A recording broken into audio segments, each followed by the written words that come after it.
আরজিকর কাণ্ডে যে বিষয়টা নিয়ে আমি আপনি ভয় পাচ্ছিলাম, এবার কিন্তু বিষয়টা ঠিক সেই দিকেই যাচ্ছে। সিবিআই আধিকারিকরা কতটা পারবেন সন্দীপ ঘোষ এবং অভিজিৎ মণ্ডলের জামিন আটকাতে? তবে দেখা গিয়েছে ইতিমধ্যেই শিয়ালদা আদালতে জামিনের আবেদন করেছিল সন্দীপ ঘোষ এবং অভিজিৎ মণ্ডলের আইনজীবী। তবে সিবিআই আধিকারিকরা এমন একটা তথ্য নিয়ে আসলো আদালতের সামনে, যাতে করে কিন্তু জামিন পাননি সন্দীপ ঘোষ এবং অভিজিৎ মণ্ডল।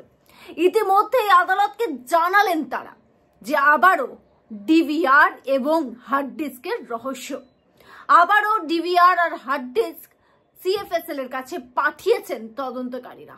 কেন? এই ঘটনাটা অনেকেই বলছেন যে ব্যতিক্রম ঘটনা। ডিভিডি বা ডিভিআর আর অন্যদিকে হার্ড ডিস্ক পরীক্ষা হয়ে গেল, কিন্তু আবারও সেটাকে পরীক্ষার জন্য পাঠাতে হলো কেন? এমন কি সিবিআই পেয়েছে সন্দীপ ঘোষ এবং অভিজিৎ মণ্ডলের বিরুদ্ধে আরজিকর কাণ্ডে? দেখুন আজকের প্রতিবেদন।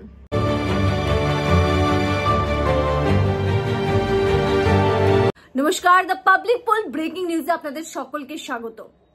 রীতিমতো আরজিকর কাণ্ড যেদিকে এগোচ্ছে, প্রত্যেক দিন নতুন নতুন প্রশ্ন, নতুন নতুন বিষয়ের সামনে আসছে। গতকাল আমরা দেখেছি ভিউয়ার যে কিভাবে সঞ্জয় রায়ের মুখ বন্ধ করতে মরিয়া চেষ্টা করেছে কলকাতা পুলিশ। তার পাশাপাশি জামিনের আবেদন করেছে সন্দীপ ঘোষ এবং অভিজিৎ মণ্ডল। 60 দিনের বেশি তারা কিন্তু এই মুহূর্তে গ্রেফতার হয়েছেন, তার সময় মেয়াদটা সেটা পেরিয়েছে। এবং আদালতের সামনে সন্দীপ ঘোষের পক্ষের আইনজীবী সে কিন্তু এই কথাটাই বলেছে যে কেন জামিন পাবে না, কারণ শীর্ষ আদালত একবার এই কথা বলেনি যে এই ঘটনায় জামিন পেতে পারবে না ধৃতরা, যাদেরকে গ্রেফতার করা হয়েছে। তাহলে কেন জামিন পাবে না সন্দীপ ঘোষ? কিন্তু আদালত জানিয়েছে যদি জামিন পেতে হয় তাহলে তাদেরকে কিন্তু আরো উচ্চ আদালতে যেতে হবে। তার মানে এবার হাইকোর্টের দরজা খটখটাবে সন্দীপ ঘোষ কিংবা অভিজিৎ মণ্ডল। কিন্তু অভয়ার তদন্তের দিকে কি হবে? এই ঘটনায় কি সত্যি পার পেয়ে যাবে অনেকে? এই ঘটনার কি কিনারা সঠিকভাবে হবে না? এই প্রশ্নগুলো আমার আপনার সকলের মনে এই মুহূর্তে উঠছে। তবে হ্যাঁ, এটাও সঠিক কথা, যতক্ষণ না তদন্তকারীরা অভিযুক্তদের বিরুদ্ধে বা যারা ধৃত রয়েছেন তাদের বিরুদ্ধে তথ্য প্রমাণ দিতে পারছে পুরো লাভ, তারা কিন্তু আজ তবে চমকে দেওয়ার মতো একটা তথ্য কিন্তু এবার সিবিআই আধিকারিকরা আদালতের সামনে রাখলো। কি বললেন তারা? তারা বললেন যে আমাদের কিন্তু কারোর সঙ্গে ব্যক্তিগত কোনো আক্রোশ নেই, মানে আমরা যে জামিন চাইছি না সন্দীপ ঘোষ বা অভিজিৎ মণ্ডলের, এটা কিন্তু ভাবার কোনো কারণ নেই যে এর পিছনে কোনো ব্যক্তিগত স্বার্থ বা ব্যক্তিগত কোনো আক্রোশ এদের দুজনের বিরুদ্ধে আছে। কিন্তু তথ্য, তদন্তকারী, ইনভেস্টিগেশন, যে কোনো বিষয়ে আপনারা দেখবেন সেখানে কিন্তু তথ্যই হচ্ছে শেষ কথা। আর তদন্তকারীরা বলছেন তাদের কিছু তথ্য তারা পেয়েছেন আবার যাচাই করতে, তার সেই সময়ের মধ্যে এই যে অভিযুক্ত বা এরা যারা ধৃত, মানে অভিজিৎ মণ্ডল বা সন্দীপ ঘোষ, তাদের জামিন হোক সেটা কিন্তু একবারে চাইছে না কে? তদন্তকারী সংস্থা, দেশের সব থেকে বড় তদন্তকারী সংস্থা সিবিআই। কিন্তু কেন? আপনাদের মনে আছে?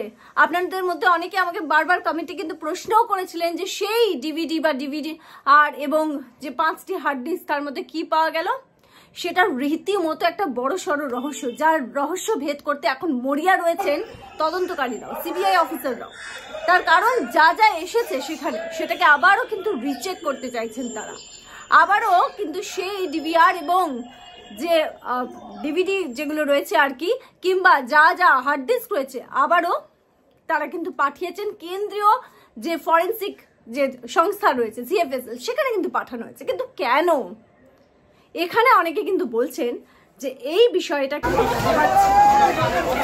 তাহলে কি সন্দীপ ঘোষ কিংবা অভিজিৎ মণ্ডলের বিরুদ্ধে এমন কিছু তথ্য কিন্তু এবার সিবিআই পেয়েই গেল, যার জন্য তারা আবারও একবার যাচাই করতে চাইছে। কারণ হাই প্রোফাইল কেস হয়ে গেছে এটা, এবং দেখা যাচ্ছে যেখানে অভিযুক্ত, মূল অভিযুক্ত হিসেবে চিহ্নিত করেছে সিবিআই কলকাতা পুলিশ গ্রেফতার করার পর, মানে সঞ্জয় রায়, তার মুখ বন্ধ করার জন্য যেভাবে কলকাতা পুলিশ মরিয়ার চেষ্টা করছে সেই নিয়ে প্রশ্ন উঠছে। কারণ দেখুন, আরজিকরের ঘটনার পর এটা অস্বীকার করার জায়গা নেই যে কলকাতা পুলিশের বিরুদ্ধে বিভিন্ন ধরনের প্রশ্ন উঠেছিল।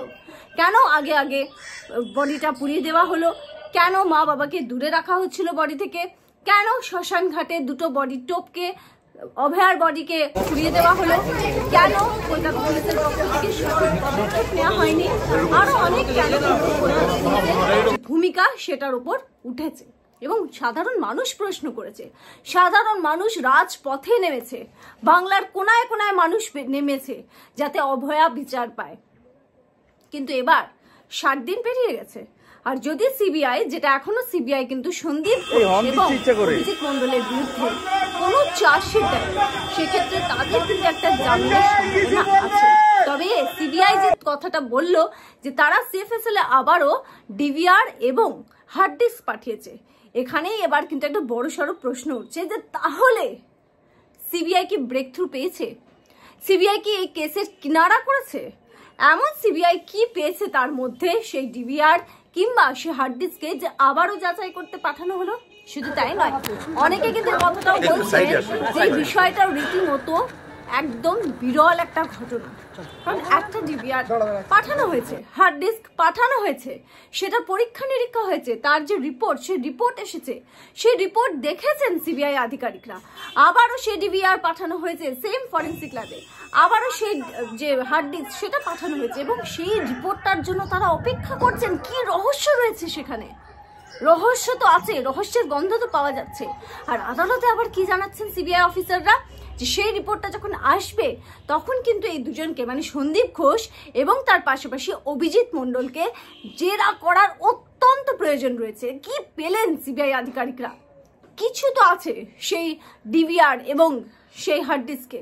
আপনারা অনেকেই আমাকে বলেছেন কমেন্টের মাধ্যমে যে প্রথম রিপোর্টে কি এসেছে সেটা আমাকে জানাতে, কিন্তু সেটা সম্ভবই হচ্ছে না। যেভাবে সিবিআই ইনভেস্টিগেশন করছে, এক একটা যে পা তারা কিন্তু খুব বুঝে শুনে ফেলছে। আর যেখানে ইতিমধ্যে এত অভিযোগ কলকাতা পুলিশের বিরুদ্ধে উঠেছে, রাজ্য সরকারের বিরুদ্ধে উঠেছে, সেখানে কিন্তু কোনো লুপহোলস বা কোনো ভুল করতে চাইছে না সিবিআই। রীতিমতো সেই ইনভেস্টিগেশন কোন দিকে যাচ্ছে, নয়া নয়া কি তথ্য আসছে, কোনো সংবাদ মাধ্যমের কাছে কিন্তু সেই খবর এই মুহূর্তে যাচ্ছে না। এতটাই সচেতনভাবে কাজ করছে সিবিআই। কিন্তু এই যে আদালতকে তো জানাতেই হবে যে তাদের যে ইনভেস্টিগেশন কতটা এগিয়েছে।